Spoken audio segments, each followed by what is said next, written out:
God is love, and God loves you. Simula bata pa tayo, ay naririnig na natin ito. No? God is love, God loves you. Alam natin, pamilyar na pamilyar, pero sa sobrang sanay na tayo, minsan nalilimutan na natin kung gaano ito karadikal. Ngayong kapistahan ng Most Sacred Heart of Jesus, the Church invites us to pause, huminto saglit at tumitig sa puso ni Jesus. Isang pusong nagliliyam sa pag-ibig. Isang pusong sugatan, ngunit bukas at handang magmahal pa rin. Ang pag-ibig ng Diyos ay hindi isang konsepto o isang emosyon. No? It's not a mere feeling, but it is a person, Jesus Christ. Ang Diyos ay naging tao, pumasok siya sa ating mundo, dinala ang ating pasanin, tiniis ang sugat at namatay para sa atin. Kaya ang Sacred Heart ay paalala, God's love is intimate, sacrificial, and deeply personal. May mga nagsasabi na, di ba lahat naman ng relihiyon ay tungkol sa love?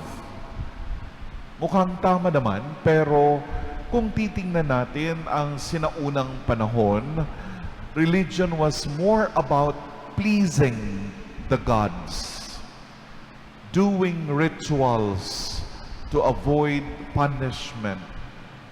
Even today, may mga Kristiyano pa rin na ganon ang kanilang pag-iisip, na parang kailangan nilang suyuin ang Panginoon para hindi maparusahan. Ngunit kakaiba ang Kristyanismo. Only Christianity dares to say, God is love. At dahil sa pagmamahal niya, siya mismo ang bumaba. Hindi para tayo ang magpursige to earn His favor, kundi para siya ang umabot sa atin upang mahalin natin siya pabalik. Sabi ni St. Paul, through Christ, God reconciled all things to Himself, making peace by the blood of His cross. Tinanong noon si St. Thomas Aquinas kung tama ba na ang Diyos ay maging tao. Ang sagot ni St. Thomas, yes. Kasi walang mas mabisang paraan para ma-inlove tayo sa Diyos, kundi malaman natin na tayo muna ang unang minahal. Kaya kahit ang bata pwedeng makilala, pwedeng mahalin ng Diyos dahil naging tulad natin ang Diyos.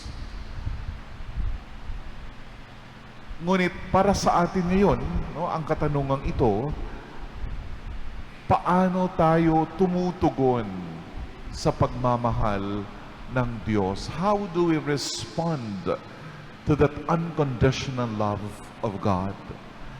Totoo, God loves us, pero kumusta naman ang ating sagot nito, ang ating tugon? Nagiging lukewarm ba tayo? Walang pakialam? O busy? O baka may panahon pa rin na parang hindi natin pinapansin si Jesus na nagmahal hanggang kamatayan? Ang kapistahan ng Sacred Heart ay paanyaya rin sa reparation, na mahalin si Jesus ng mas malalim at ipanalangin ang mga hindi pa tumutugon sa kanyang pag-ibig. Noong taon 1916, nagpakita ang Angel of Peace sa mga batang pastol sa Fatima at itinuro ang panalangin ito. At sana gawin din natin ito na panalangin natin. No? My God, I believe, I adore, I hope, and I love Thee.